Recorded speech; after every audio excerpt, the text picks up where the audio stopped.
નમસ્કાર દર્શક મિત્રો, આપ જોઈ રહ્યા છો નિર્માણ ન્યૂઝ ને હું ધ્રુવી ત્રિવેદી આપ સૌનું સ્વાગત કરું છું. સ્વાગત છે આપ સૌનું અમારી વિશેષ રજૂઆત કાર્યક્રમમાં સ્કંદ માતામાં.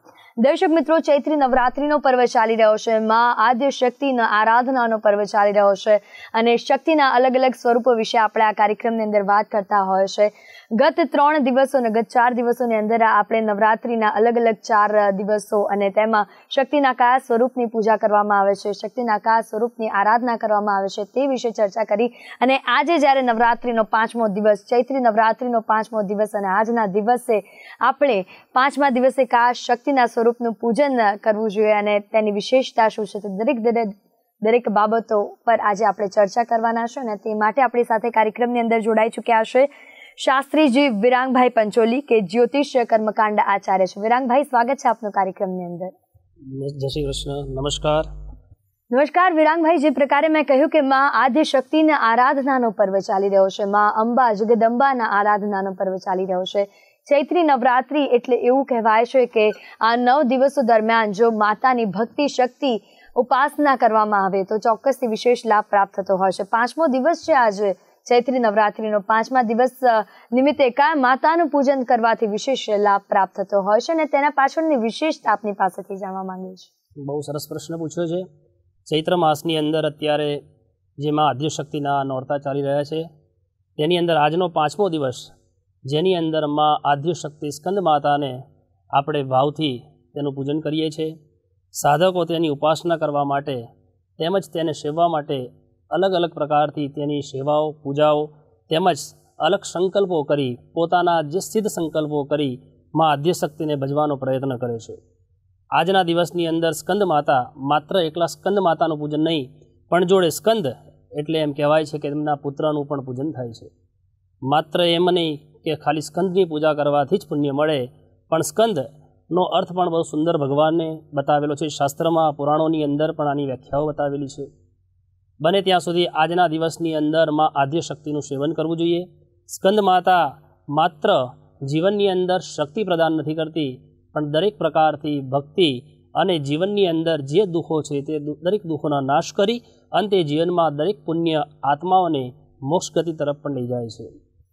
ચોક્કસ. તો જે પ્રકારે આપે કહ્યું કે આજના દિવસે શા માટે માં સ્કંદ માતાની પૂજા અર્ચના કરવામાં આવે છે, તેનું વિશેષ મહત્વ શા માટે છે, ત્યારે જ્યારે માં સ્કંદ માતા વિશે વાત થતી હોય તો એક પ્રશ્ન એ પણ ઉદ્ભવે કે સ્કંદ નામ આવ્યું ક્યાંથી? શા માટે માતાજીનું આ સ્વરૂપ બહાર આવ્યું અને શા માટે તેમને સ્કંદ નામ આપવામાં આવ્યું હતું? બરાબર છે. આપણા 18 પુરાણો છે અને 4 વેદો છે. વેદોની અંદર અને પુરાણોની અંદર પણ આ બધી જે પણ વ્યાખ્યાઓ છે, કથાઓ છે, તેની અંદર સ્કંદની કથાઓનો પણ ઉલ્લેખ કરવામાં આવેલો છે. સ્કંદનું નામ એમ કહેવાય કે સ્કંદનો અર્થ બહુ સરસ બતાવેલો છે. શાસ્ત્રમાં પણ છે. આપણા શરીરના અવયવોની અંદર પણ આપણે એના અર્થને જાણી શકીએ છીએ.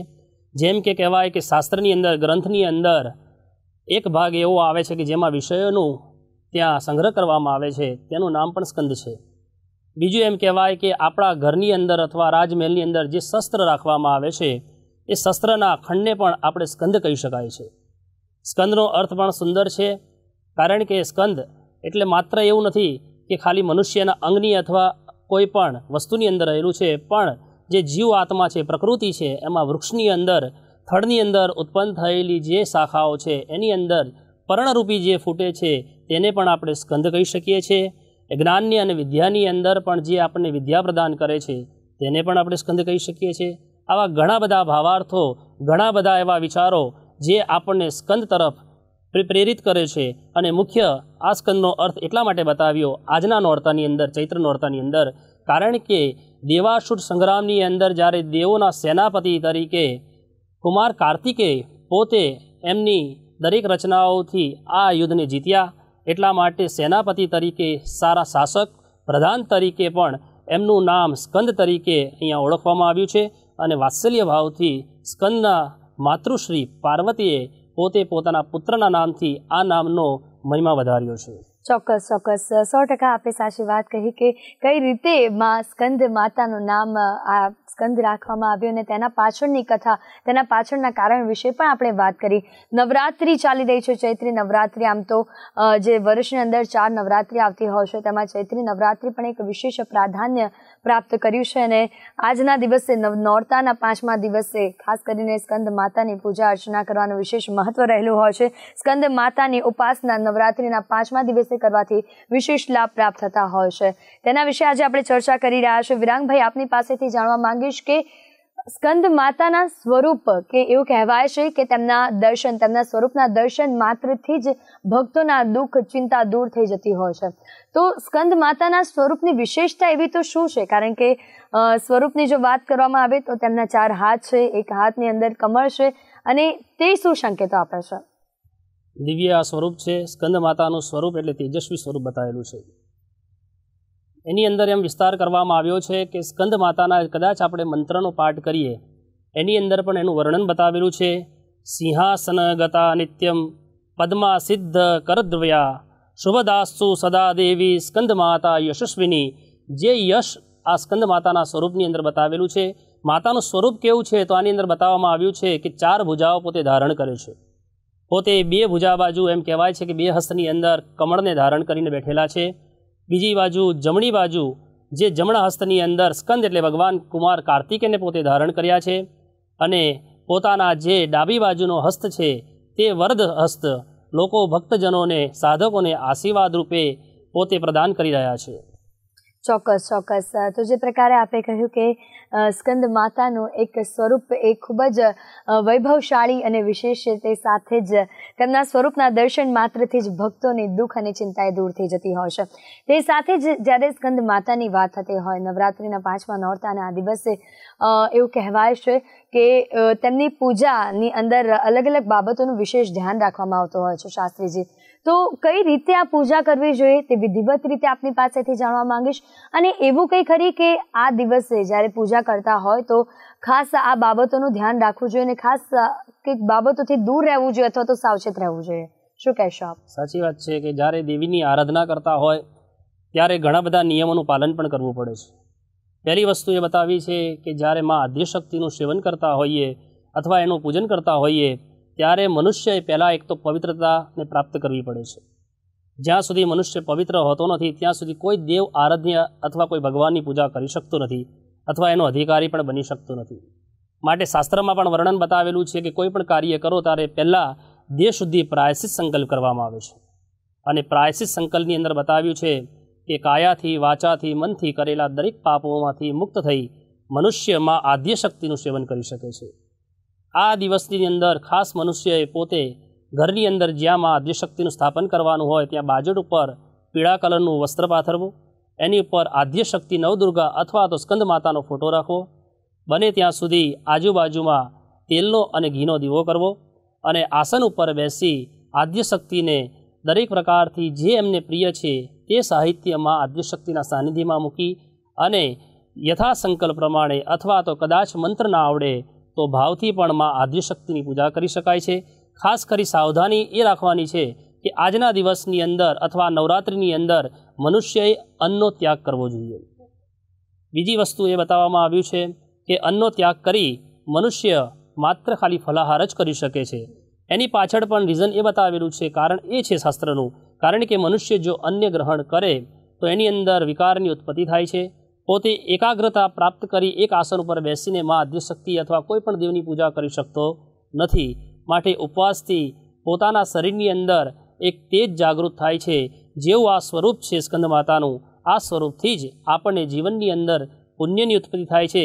કારણ કે જે સ્કંદ માતા છે પોતે આદિ એમ કહેવાય સૂર્યનારાયણની અધિષ્ઠાત્રી દેવી પણ છે. અને સૂર્યનારાયણની અધિષ્ઠાત્રી દેવી હોવાના કારણે તે જે દેવીની પૂજા કરવામાં આવે છે તે પ્રમાણે એ દેવ પ્રમાણેનું પુણ્ય આ મનુષ્યના શરીરની અંદર ઉત્પન્ન થાય છે અને તેજસ્વી બને છે. દરેક રોગોથી તે મુક્ત થઈ અને સુખ અને સમૃદ્ધિને પ્રાપ્ત કરે છે. ચોક્કસ ચોક્કસ જે પ્રકારે આપે કહ્યું કે ખાસ કરીને કઈ કઈ બાબતોથી દૂર રહેવું જોઈએ, કઈ કઈ બાબતોની સાવધાની રાખવી જોઈએ જ્યારે આપણે નવરાત્રિના ઉપવાસ કરતા હોઈએ, નવરાત્રિની પૂજા અર્ચના કરતા હોઈએ. 5મા દિવસે સ્કંદ માતાની પૂજાનું વિશેષ મહત્વ છે, પરંતુ સ્કંદ માતાની પૂજા કરતી વખતે કયા કયા દ્રવ્યોનો ઉપયોગ કરવો જોઈએ જેનાથી સ્કંદ માતા પણ આપણી ઉપર તેમની કૃપા બનેલી રહીને કયા દ્રવ્યોને ટાળવા જોઈએ, શું કહેશો? માં આદ્યશક્તિ સ્કંદ માતાને પહેલી વસ્તુ કે એનું સ્વરૂપ તેજસ્વી છે, એટલે શ્વેત વર્ણ છે. એમને જે આસન આપવામાં આવે છે તે પણ પીળા રંગનું, એટલે પિત્તવસ્ત્ર પણ છે. એને પુષ્પની અંદર શ્વેત અથવા પીળા ફૂલ પણ અર્પણ કરવામાં આવે છે. માં આદ્યશક્તિનું પૂજન કરતી ફેરી એમ કહેવાય છે કે સાધકને 5મા દિવસે વિશુદ્ધ ચક્રની ઉત્પત્તિ થાય છે, એનું મન વિશુદ્ધ ચક્રની અંદર સ્થિર થાય છે. માટે પોતે શરીરની અંદર આવેલા જે પણ અંગ છે એમાં વિશુદ્ધ ચક્ર પોતે કંઠની અંદર સ્થિર થવાના કારણે પોતે વિદ્યા, જ્ઞાન અને વાણીને પણ પ્રાપ્ત કરી શકે છે.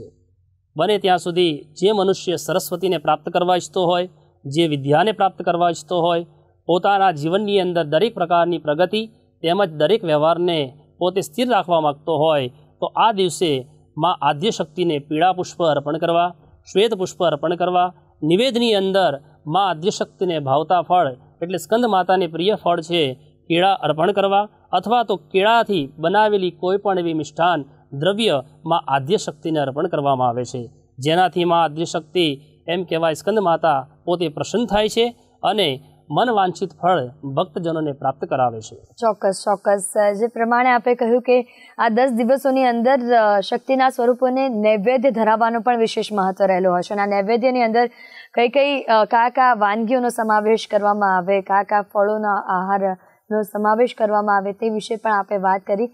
તો ચોક્કસથી જે દર્શક મિત્રો અત્યારે હાલ આપણો કાર્યક્રમ નિહાળી રહ્યા છે, નૈવેદ્યની અંદર આ ખાસ બાબતોનું ધ્યાન રાખજો, કારણ કે નૈવેદ્ય પણ એક મહત્વપૂર્ણ ભાગ છે આપણી પૂજાનો, આપણી આરાધનાનો. ખાસ કરીને શાસ્ત્રીજી આપની પાસેથી જાણવા માંગીશ કે સ્કંદ માતા શક્તિના અલગ અલગ સ્વરૂપોના અલગ અલગ વાહન હોય છે અને તેના પરથી આપણને અલગ અલગ સંકેતો પણ મળતા હોય છે. તો સ્કંદ માતાનું વાહન શું છે અને તે આપણને કયા પ્રકારના સંકેતો આપે છે? સ્કંદ માતાનું મુખ્ય વાહન માં આદ્યશક્તિ સ્કંદ માતા પોતે સિંહ ઉપર બિરાજે છે. એમ કહેવાય છે કે જ્યારે અસુરોનો નાશ કરવા માટે માં આદ્યશક્તિએ જે સ્વરૂપને ધારણ કર્યું, શકરાદીની અંદર પણ એવા મંત્ર બતાવેલા છે કે માં આદ્યશક્તિ સ્વયં પોતે ત્યાં જીવનની અંદર શક્તિને પ્રાપ્ત કરી અસુરોને વધ કર્યો અને દેવોને રક્ષણ આપવા માટે પોતે શક્તિને પણ ધારણ કરે છે.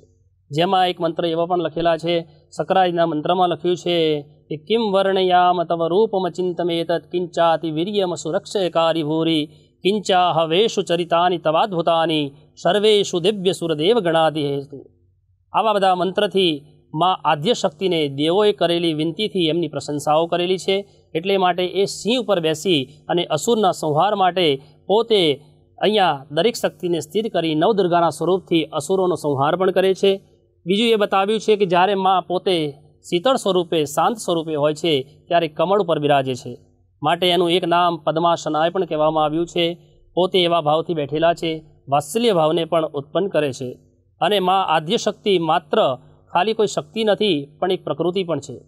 એમ કહેવાય છે કે આપણા પાંચ ભૂતો, જેની અંદર એમ કહેવાય જળ, અગ્નિ, વાયુ, સૂર્ય અને પૃથ્વી, આ 5 તત્વો તો ખરી જ, પણ આની જોડે પણ અહંકાર, બુદ્ધિ અને અભિમાન, આ દરેક પ્રકારની અંદર આ 8 દ્રવ્ય સાથે અષ્ટાધ્યાય એમ કહેવાય અષ્ટ અધ્યાયની સાથે જે ધાતુઓ ઉત્પન્ન થાય છે તેનો સ્વામી પોતે મહાદેવ છે અને ભૂતોનો નાથ, તેની આરાધ્યા એમ કહેવાય છે શક્તિ પોતે સ્કંદ માતા છે. તેનું મુખ્ય નામ પાર્વતી પણ છે. પોતે મહાદેવ પાસે બિરાજેલા છે. અલગ અલગ સ્વરૂપે જે ભક્તો જેવા દર્શન કરવા ઈચ્છે છે તે સ્વરૂપે તે વાહન ઉપર અને તે સ્વરૂપે ત્યાં આવી તેના દરેક કષ્ટોનો નાશ કરે છે. માટે ચૈત્ર નોરતાની અંદર 5મા દિવસે આ સ્કંદ માતાનું મહત્વ ખૂબ જ જરૂરી રહ્યું છે. ચોક્કસ ચોક્કસ. જે પ્રમાણે આપણે કહ્યું કે ખાસ કરીને તેમનું જે વાહન છે સિંહ પર બિરાજમાન છે તેઓ, અને તે આપણને કયા પ્રકારના સંકેતો આપે છે તે વિશે જ વાત કરી. પણ જ્યારે સ્કંદ માતા વિશે વાત થતી હોય ને એવું કહેવાતું હોય છે, તેમની સાથે એવી વાતો પણ જોડાયેલી છે કે સ્કંદ માતા એક એવી દેવી છે કે જેમના દર્શન માત્રથી જો ભક્ત સાચા મનથી તેમના દર્શન કરે, પ્રાર્થના કરે તો ભક્તોને મોક્ષની પણ પ્રાપ્તિ થઈ જતી હોય છે, મોક્ષનો દરવાજો પણ ખુલી જતો હોય છે. તો તેના પાછળનું કારણ શું છે? બહુ સરસ વાત છે. કારણ કે અત્યારે આ જે મંત્ર આપણે જે બોલીએ છીએ એ મંત્રમાં આદ્યશક્તિને સમર્પિત પણ કરવામાં આવે છે. ચૈત્ર નોરતાની અંદર જે પ્રતિપતાયમ એટલે પહેલા દિવસથી જે પ્રારંભ થાય છે અને એમ કહેવાય કે આખો માસ પૂર્ણ થાય એટલે અમાવસ્ય ત્યાં સુધીના બધા દિવસનું મહાત્મય રહેલું છે. હવે તમે જે ઉત્તમ પ્રકારનો પ્રશ્ન પૂછ્યો કે મોક્ષ માટે કઈ રીતે આ દેવી આપણને કયા પરિણામોથી ફળની પ્રાપ્તિ કરાવે છે, તો એમ કહેવાય છે કે આ જે મહિનો છે એ આપણી આદ્ય શક્તિ સાથે આપણી કુળદેવીનું પણ સેવન કરવાનો, એની પૂજા કરવાનો, સેવા કરવાનો પણ પૂર્વ પવિત્ર માસ છે. જોડે જોડે વદ જ્યારે પક્ષ ચાલુ થાય છે ત્યારે એની અંદર પિતૃમાસની પણ ઉત્પત્તિ થાય છે. એમ કહેવાય છે કે તમારા કુળનું રક્ષણ કોણ કરે છે? તો કુલેશ્વરી કરે છે. જ્યાં સુધી કુળની દેવીને આપણે ભજતા નથી ત્યાં સુધી કોઈ પણ પ્રકારનું પુણ્ય આપણને મળતું નથી. આપણને જે પણ કુળની અંદર જે દેવી આપણી છે તેને ભજવાથી પુણ્ય તો મળે છે, પણ એ કુળની અંદર અવતાર ધારણ કરાવનાર કોણ? તો એમ કહેવાય છે કે આપણા પિતૃકૃપાથી આપણા ઘરની અંદર સુખ, સમૃદ્ધિ અને શાંતિની પણ પ્રાપ્તિ થાય છે. માટે એમ કહેવાય છે કે આ જ દિવસની અંદર સ્કંદ માતાનું પૂજન કરવાથી આપણા સમસ્ત પિતૃઓને પણ સદગતિ પણ મળે છે. જોડે જે મનુષ્ય જીવનમાં જીવી દરેક પ્રકારના ભોગને ભોગવ્યા પછી મૃત્યુ પછી એનો મોક્ષનો માર્ગ બહુ સરળ બની જાય છે અને જીવનની અંદર આદ્યશક્તિની કૃપાના કારણે જીવનમાં ભલે તેના શરીરનો નાશ થાય છે પણ એના પુણ્યનો ક્યારેય પણ નાશ થતો નથી. ચોક્કસ ચોક્કસ. તો જે પ્રકારે આપણે કહ્યું કે કઈ રીતે સ્કંદ માતા આપણી મદદ કરે છે મોક્ષની પ્રાપ્તિ માટે અને કઈ રીતે ભક્તો જો સાચા હૃદયથી માતાને પૂજા કરે, અર્ચના કરે તો કઈ રીતે તેમને મોક્ષની પ્રાપ્તિ થાય છે તે વિશે વાત કરી. ખાસ કરીને નવરાત્રિના પૂજન જ્યારે ચાલતું હોય તો પાંચમા દિવસમાં શસ્ત્રોનું પણ ખૂબ જ મહત્વ રહેલું હોય છે. તો સ્કંદ માતા અને શસ્ત્રો વચ્ચેનો સંબંધ હું આપની પાસેથી જાણવા માંગીશ શાસ્ત્રીજી. બહુ સરસ. આની અંદર એક કથા પણ લખેલી છે, પુરાણોની અંદર કથા બતાવેલી છે. કહેવાય છે કે તારનો પુત્ર અને તારાનો ભાઈ એટલે તારકાસુર, જે પોતે અસુર હોવા છતાંય દેવોની ઉપાસના કરે છે, બ્રહ્મા પાસે વરદાન માગ્યું. બ્રહ્મા પાસે વરદાન એવું માગ્યું કે ક્યારે પણ મારું મૃત્યુ ના થાય. એ સમયે બ્રહ્માજીએ કીધું કે જે મનુષ્ય દેવ અથવા અસુર પૃથ્વી પર જન્મ ધારણ કરે છે તેનું મૃત્યુ નિશ્ચિત છે. એટલા માટે તારે જે કોઈ વરદાન જોતું હોય બીજા પ્રમાણનું વરદાન તું માગી શકે છે. એ સમયે પોતાને વિચાર આવ્યો કે ત્રણેય લોકની અંદર, ત્રણેય દેવોની અંદર બ્રહ્મા, વિષ્ણુ અને મહેશમાં શિવ ક્યારેય પણ લગ્ન કરવાના નથી, અથવા એના લગ્ન નહીં થાય એ પછી એમના ત્યાં કોઈ પુત્ર પણ નહીં થાય. એટલા માટે એ પોતે વિચાર કરે છે કે મને એવું વરદાન આપો, કદાચ મારું મૃત્યુ થાય તો શિવના પુત્ર દ્વારા જ મારું મૃત્યુ થાય, ત્યાં સુધી હું ક્યારેય મૃત્યુને પ્રાપ્ત ના થઉં. બ્રહ્માજીએ તથાસ્તુ કહીને આ વરદાન તો આપી દીધું, પણ એ સમયે પોતે એમ સમજે છે કે આ વરદાનના કારણે શિવ ક્યારેય પણ લગ્ન નહીં કરે અથવા લગ્ન કર્યા પછી પણ ક્યારેય પણ પોતે સંસારનો ભોગ નહીં કરે. દરેક પ્રકારથી વિચારીને એમ સમજે છે કે હવે મારું આ જે જીવન છે એ અમર થઈ ગયું છે. પોતે પોતાની શક્તિનો દુરુપયોગ કરવા લાગ્યો. એમ કહેવાય કે દેવો, અસુરો આ દરેક જણાની અંદર મહાસંગ્રામો થવા લાગ્યા છે. દેવ, ઋષિ, મુનિ અને બ્રાહ્મણોના આશ્રમોનો નાશ થવા લાગ્યો છે. એ સમયે દેવોએ ભગવાન વિષ્ણુ પાસે જઈ આરાધના કરી કે હે પ્રભુ, અમને આમાંથી મુક્તિ આપો. એ સમયે કીધું કે આ વરદાન બ્રહ્માજીએ આપ્યું છે, આપણે બ્રહ્મા પાસે જઈએ. બ્રહ્મા પાસે પોતે ગયા છે એટલે બ્રહ્માએ કીધું છે કે આનું મૃત્યુ ત્યારે જ નિશ્ચિત છે જ્યારે શિવ દ્વારા પુત્રની ઉત્પત્તિ થાય અને એ સમયે એ પુત્ર આનો વધ કરશે ત્યારે આનો નાશ થશે. દરેક જણાએ સંકલ્પ કર્યો છે કે શિવને ગમે તેમ કરીને એમના લગ્ન નિર્ધારિત કરવા જોઈએ. હિમાલયની પુત્રી એમ કહેવાય કે પાર્વતી જોડે એમના લગ્ન નિર્ધારિત કરવામાં આવ્યા. શિવને પણ મનાવવામાં આવ્યા. એમના થકી જે પુત્ર ઉત્પન્ન થયો તેનું નામ પાડવામાં આવ્યું છે કુમાર કાર્તિકેય. એને ઘણા નામથી ઉલ્લેખ કરવામાં આવ્યા છે, કારણ કે મયુર ઉપર બેસે છે એટલે મયુર વાહન પણ કહેવાય છે. શાસ્ત્રમાં કુમાર તરીકે પણ એનો ઉપયોગ કરવામાં આવ્યો છે, મંત્ર તરીકે એના નામનું સંબોધન કરવામાં આવ્યું છે. એ પોતે જ્યારે મોટા થયા છે ત્યારે દેવોએ તેમને પોતાના એમ સેનાની અંદર સેનાપતિ તરીકે સ્થાન આપવામાં આવ્યું છે.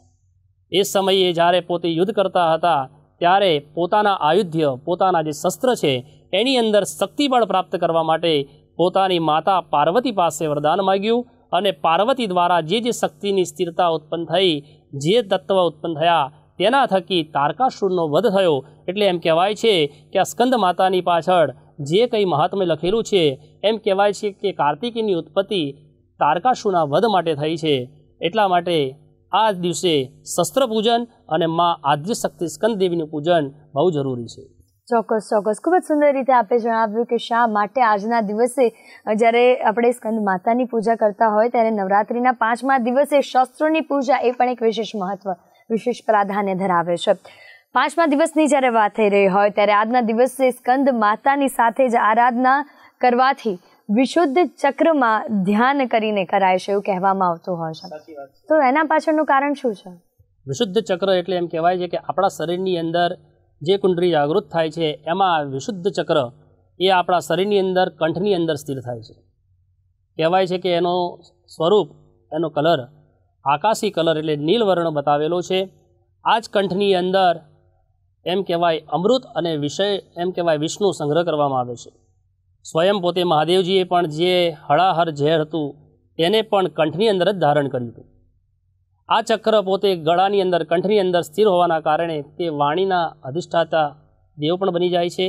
જે મનુષ્ય આના મેન ગુરુ બૃહસ્પતિ છે એની ઉપાસના કરવાથી પણ આપણને વિદ્યાની પ્રાપ્તિ થાય છે. અને વિશુદ્ધ ચક્રની ઉત્પત્તિ થતાની સાથે મનુષ્ય અથવા સાધક પોતે એકાગ્રતા પ્રાપ્ત કરી રાત્રિકાલે એમ કહેવાય છે કે તંત્ર વિદ્યાની અંદર આ મંત્રનો જપ કરવાથી જીવનની અંદર દરેક પ્રકારના ફળને ભોગવી શકે છે. મુખ્ય એનો મંત્ર બતાવવામાં આવ્યો છે, હોમ દુમ સ્કંદ માતા રીમ નમઃ. આ મંત્રના જપ કરવાથી એ વિશુદ્ધ ચક્રની ઉત્પત્તિ સ્થિર થાય છે. મનુષ્યની અંદર રહેલી જે મતિ છે કદાચ અસ્થિર હોય તે સ્થિર થાય છે અને જીવનની અંદર દરેક પ્રમાણે જે કંઈ નિર્ણય લેવાના છે તે પોતે નિર્ણય પોતાના મન પ્રમાણે અને આ વિશુદ્ધ ચક્રની ગતિના કારણે નિયમ પ્રમાણે આ નિર્ણય શુદ્ધ અને પવિત્રતાપણે સિદ્ધ કરે છે. ચોક્કસ ચોક્કસ. તો જે પ્રકારે આપે કહ્યું કે કઈ રીતે આજના દિવસે સ્કંદ માતાની આરાધના એ વિશુદ્ધ ચક્રમાં ધ્યાનમાં દઈને કરાય છે. આજના દિવસે એવો કોઈ વિશેષ મંત્ર કે જેનો ઉચ્ચારણ માત્રથી જ અથવા તો જેના જપ કરવાથી સ્કંદ માતાની વિશેષ કૃપા આપણા પર અને આપણા પરિવાર પર બનેલી રહેશે? સાચી વાત છે. આની અંદર એ પણ બતાવવામાં આવ્યું છે કે મા આદ્યશક્તિની ઉપાસનાની અંદર ચંડી પાઠની અંદર દુર્ગા સપ્તસતીનો પાઠ એ બહુ તેજસ્વી અને દિવ્ય છે. એમાં પણ 11મા અધ્યાયની અંદર કરેલી દેવો દ્વારા સ્તુતિ દ્વારા જે મનુષ્ય કદાચ આખો ચંડીપાઠ ના કરી શકે તો માત્ર આજના દિવસની અંદર એક આસન ઉપર બેસી સ્થિરતાપૂર્વક માત્ર ચંડીપાઠની અંદરનો 11મા અધ્યાયનો પાઠ કરી માં આદ્ય શક્તિ સ્કંદ માતાને સમર્પિત કરે તો જીવનની અંદર દરેક પ્રકારના પુણ્યને તે ભોગવી શકે છે. એમ કહેવાય છે કે આપણી 4 નવરાત્રિ છે એની અંદર ચૈત્ર, આસો અને માઘ માસની અંદર ને અષાઢ માસની અંદર એમાં 2 તેજસ્વી નવરાત્રિઓ આપણી કીધી છે, આસો માસ અને ચૈત્ર માસની. બીજી 2 નવરાત્રિ છે એની અંદર એક ગુપ્ત નવરાત્ર કહેવાય છે જેની અંદર સાધકો જે તંત્ર વિદ્યા કરે છે તે આ નવરાત્રિની અંદર પોતે પોતાના સંકલ્પ પ્રમાણે જે સાધવાનું છે એ સાધક પ્રમાણે સંકલ્પથી સિદ્ધ કરી અને તંત્ર વિદ્યા દ્વારા પણ પોતે મા આદ્યશક્તિ પાસે વરદાન માગે છે. પણ એટલું ખાસ ધ્યાન રાખવું કે જે મંત્ર આપણે મા આદ્યશક્તિ પાસે ઉપસ્થિત કરીએ અને એ મંત્રનું સંકલ્પ પ્રમાણે ફળ શું હોવું જોઈએ કે લોકોનું કલ્યાણ, લોકોના હિતમાં હોવું જોઈએ. ક્યારે પણ આ મંત્ર દ્વારા કોઈનું નુકસાન ના થાય અથવા કોઈ જીવ હિંસા ના થાય. એટલા માટે મા આદ્યશક્તિ પોતાના દરેક સ્વરૂપની અંદર સત્વ અને તમસ્વ 2 ગુણોથી દરેક મંત્ર ઉત્પન્ન કરવામાં આવ્યા છે. રાત્રિ તંત્રોક્ત પાઠ પણ બતાવેલો છે અને સાત્વિક તંત્રોક્ત પાઠ પણ બતાવેલો છે. આની અંદર રજસ્વ અને તમસ્વના બંને ગુણો સાથે મંત્રનો પાઠ કરવાથી મનુષ્ય મનવાંછિત ફળને પણ પ્રાપ્ત થાય છે. ચોક્કસ ચોક્કસ. શાસ્ત્રીજી એવું પણ કહેવાય છે કે સૂર્યમંડળને અધિષ્ઠાત્રી દેવી એટલે કે સ્કંદ માતા અને તે હોવાના કારણે ઉપાસકે એ અલૌકિક તેજ અને ક્રાંતિથી સંપન્ન થાય છે. તો તેના પાછળનું કારણ શું છે? સ્કંદ માતાએ પોતે સ્વયં સૂર્યમંડળની અધિષ્ઠાત્રી છે. એમ કહેવાય છે કે સૂર્ય આમ તો મંડળની અંદર 12 સૂર્ય બતાવેલા છે, 12 આદિત્ય. એમાં પણ એમ કહેવાય છે કે સૂર્યની ઉપાસના એ સર્વશ્રેષ્ઠ છે, કારણ કે માતાનું સ્વરૂપ એટલું દિવ્યમાન છે. પોતે જેમ સૂર્ય 100 સૂર્ય એકસાથે ભેગા થયા હોય એવું તેજસ્વી સ્વરૂપમાં આદ્યશક્તિ સ્કંદ માતામાં આપણને દેખાય છે. એમના જે પણ સ્વરૂપનું વર્ણન કરવામાં આવે એમાં તેજસ્વીતા સૂર્યના કારણે આ દરેક પ્રકારની પ્રકૃતિ આપણને પ્રાપ્ત થાય છે. કહેવાય છે કે પ્રકૃતિ હંમેશા બદલાય છે પણ પુરુષ ક્યારેય બદલાતો નથી. એમ કહેવાય કે સૂર્ય દ્વારા આપણને દરેક પ્રકારના ફળની ઉત્પત્તિ પણ થાય છે. આ વૃક્ષ છે, ફળ છે, જે પણ કંઈક આપણે પ્રાપ્ત કરી રહ્યા છે એ આ સૂર્યની કૃપાથી પ્રાપ્ત થાય છે. સરસ એવો એક મંત્ર પણ છે જે સામાન્ય વ્યક્તિ અને સામાન્ય ભક્તો પણ આ મંત્રને સારી રીતે બોલી શકે છે તેમજ પુણ્ય ભોગવી શકે છે. આદિત્યસ્ય નમસ્કારમ એ કુર્વંતી દિને દિને જન્માંતર સહસ્રેષુ દારિદ્ર્યનોપજાયતે. કહેવાય છે કે સૂર્યનારાયણ માત્ર તમારા એક જ જન્મ નહીં પણ જન્મો જન્માંતરના દુઃખ અને દરિદ્રતાનો નાશ કરે છે. અને ભગવાનને પૂછવામાં જ્યારે આવ્યું હતું ભક્તો દ્વારા કે આ પૃથ્વી પર સૌથી મોટું સુખ શું છે, સૌથી મોટું દુઃખ શું છે, ત્યારે ભગવાને એટલું જ કીધું હતું કે સૌથી મોટું દુઃખ એટલે પૃથ્વી ઉપર દરિદ્રતા છે અને સૌથી સારામાં સારું મોટું સુખ એટલે સત્સંગ છે. જે મનુષ્ય ભગવાન આદ્યશક્તિની ઉપાસના કરતા હોય, ભક્તિ કરતા હોય, તે જીવનની અંદર દરેક પ્રકારના ફળને પ્રાપ્ત કરે છે. માટે સૂર્યની ઉપાસના જીવનની અંદર તમારા દુઃખ અને દારિદ્ર્યને મટાડવાવાળી છે. માટે આ દિવસે સૂર્યનારાયણને પણ અર્ઘ અર્પણ કરવો, સૂર્યની ઉપાસના કરવી અને મા આદ્યશક્તિ સાથે સ્કંદ ભગવાનનું પણ પૂજન કરવું. ચોક્કસ. શાસ્ત્રીજી, સમયનો અભાવ છે માટે એક છેલ્લો પ્રશ્ન આપને પૂછવા માંગીશ કે સ્કંદ માતા અંગેનો કોઈ એવો વિશેષ મંત્ર કે જે મંત્રના ઉચ્ચારણથી કોઈ પણ જગ્યાએ તમે બેઠા હો પરંતુ માતાજીના મંત્ર જ્યારે અર્પણ કરો તો ચોક્કસથી તેના જે ફળ છે તે તમને મળશે. આની અંદર ઘણા બધા આપણા વેદ એટલા બધા વિસ્તારથી થયેલા છે જેની અંદર અલગ અલગ મંત્ર લખેલા છે, પણ તમને એક નાનો મંત્ર બતાવી દઉં. જે મનુષ્ય ભક્તો અથવા સાધકો આ મંત્રનો પાઠ કરે તેના દરેક પ્રમાણેના ફળ, જે સંકલ્પ પ્રમાણે ફળની પ્રાપ્તિ કરવા ઈચ્છતા હોય તે ફળ તેને પ્રાપ્ત થાય છે. ઓમ દુમ સ્કંદ માતા રીમ નમઃ, અથવા આ મંત્ર ના ફાવે તો રીમ સ્કંદ માતાએ નમઃ, અથવા આ 9 નોરતાની અંદર એમ કહેવાય છે કે એક કોમન મંત્ર છે. કદાચ મનુષ્યને ના ફાવતો હોય તો માત્ર ઓમ એમ રીમ ક્લીમ ચામુંડાય વિચ્ચે આ મૂળ મંત્રથી પણ મા આદ્યશક્તિની પૂજા અને મા આદ્યશક્તિને સેવી શકાય છે. ચોક્કસ ચોક્કસ. શાસ્ત્રી, સમયના અભાવના કારણે કાર્યક્રમમાં રજા લેવાનો સમય થઈ રહ્યો છે. દર્શક મિત્રો, ચૈત્રી નવરાત્રિનો 5મો દિવસ, મા આદ્યશક્તિના આરાધનાનો 5મો દિવસ અને આજના દિવસે મા સ્કંદ માતાની પૂજા અર્ચના કરવાથી કયા પ્રકારના લાભો થાય છે, કેવી રીતે આ પૂજા કરવી, પૂજાની અંદર કઈ કઈ બાબતોનું ધ્યાન રાખવું અને આની પાછળની જે ધાર્મિક કથાઓ છે તેના વિશે પણ આપણે વાત કરીને શાસ્ત્રીજી આપ અમારી સાથે ચર્ચામાં જોડાય તે બદલ આપનો ખૂબ ખૂબ આભાર. ધન્યવાદ. નમસ્કાર. દર્શક મિત્રો, અમારી વિશેષ રજૂઆત કાર્યક્રમ મા સ્કંદ માતામાં અત્યારે હાલ બસ આટલું જ. ફરી મળીશું નવા વિષય સાથે, નવી ચર્ચા સાથે. ત્યાં સુધી મને આપશે રજા. નમસ્કાર.